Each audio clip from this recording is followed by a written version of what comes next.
తల్లి. సో గత కొంతకాలంగా చూసుకున్నట్లయితే మెగాస్టార్ ఫ్యాన్స్ అలాగే అల్లు అర్జున్ ఫ్యాన్స్ కూడా వార్ అనేది నడుస్తుంది. అయితే వీళ్ళు మాత్రం చూసుకున్నట్లయితే అటు చిరంజీవి ఫ్యామిలీలో ఏ ఫంక్షన్ జరిగినా ఇటు అల్లు అర్జున్ ఫ్యామిలీ బాగానే కలుస్తున్నారు. అయితే మరి అల్లు అర్జున్ ఫ్యామిలీలో ప్రతి ఫంక్షన్ కి నిన్న జరిగిన పెళ్లికి కూడా చిరంజీవి ఫ్యామిలీ మొత్తం అటెండ్ అయ్యారు. సో విషెస్ అంతా కూడా జరిగింది.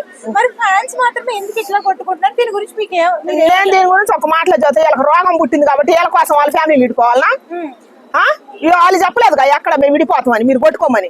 ఇప్పుడు అల్లు అర్జున్ ఫ్యాన్స్ నైనా మెగాస్టార్ ఫ్యాన్స్ నైనా వాళ్ళు చెప్పలేదు కదా మీరు కొట్టుకోండి మేము విడిపోతామని. అందుకని దాని పరంగా చూసుకుంటే ఫ్యాన్స్ కి వీళ్ళకే సిగ్గు ఉండాలి. ఫ్యామిలీలు ఎందుకు విడిపోతారమ్మా? వాళ్ళు బాగానే ఉంటారు, హీరోలైనా బాగానే ఉంటారు, ఇప్పుడు రాజకీయ పరంగా చూసుకున్న మంత్రులైన బాగానే ఉంటారు, ముఖ్యమంత్రులైన బాగానే ఉంటారు, అటునే హీరోలు కూడా బాగానే ఉంటారు. ఫ్యాన్సే ఎటు కూడా వీళ్ళకి రోగాలు పడుతున్నాయి, వీళ్ళకి తెలివి రావాలని నేను చెబుతున్నా.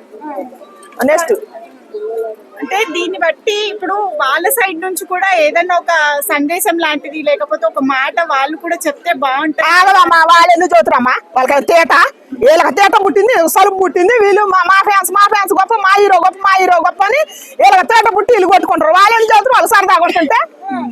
నెక్స్ట్ ఒక్కొక్కరిని అంటే ఫ్యాన్స్ ఏంటంటే ఈ డిజిటల్ వల్ల ఏఐలో ఎడిట్ చేసి ఇట్లాగా ట్రోల్స్ చేయడం ఇట్లా కూడా చేస్తున్నారు. అటు మెగా ఫ్యాన్స్ ఏమో అల్లు అర్జున్ ని ట్రోల్ చేయడం, ఇటు అల్లు అర్జున్ ఫ్యాన్స్ ఏమో చిరంజీవిని ట్రోల్ చేయడం ఇట్లా కూడా జరుగుతుంది. అల్లు అర్జున్ హీరోను ట్రోల్ చేయకుండా నేను ఎప్పటి నుంచి చెబుతున్నా, ట్రోల్ చేసే వాళ్ళకాను మీమర్స్ కి చెబుతున్నా. దయచేసి మీమర్స్ కి ట్రోల్ చేసే వాళ్ళకి చాలా పేరుంది, గౌరవం ఉంది.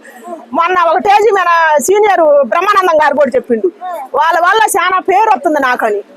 వాళ్ళకి ధన్యవాదాలు కూడా తెలియజేసింది. అందుకని నేను అలా చెబుతున్నా. దయచేసి ఈ పిచ్చి బట్టి కొట్టుకునే ఫ్యాన్స్ కు బుద్ధి రావాలంటే ఈ ఫ్యాన్స్ మీద ట్రోల్ చేయమని, మీమ్స్ చేయమని కోరుకుంటున్నాను నేను. వీళ్ళకి బుద్ధి రావాలి, వాళ్ళ హీరోలను వదిలేసి దయచేసి వీళ్ళకి ఏ రకంగా మీమ్స్ పెడితే, ఏ రకంగా ట్రోల్ చేస్తే బుద్ధి అతతో అట్లా చేయమని కోరుకుంటున్నా. దాన్ని తిట్టినా ఏమి లేదు. నెక్స్ట్ అయితే నిన్న మొన్న చూసుకున్నట్లయితే దువ్వాడ శ్రీనివాస్ రూపాయల మాదిరి ఇష్యూ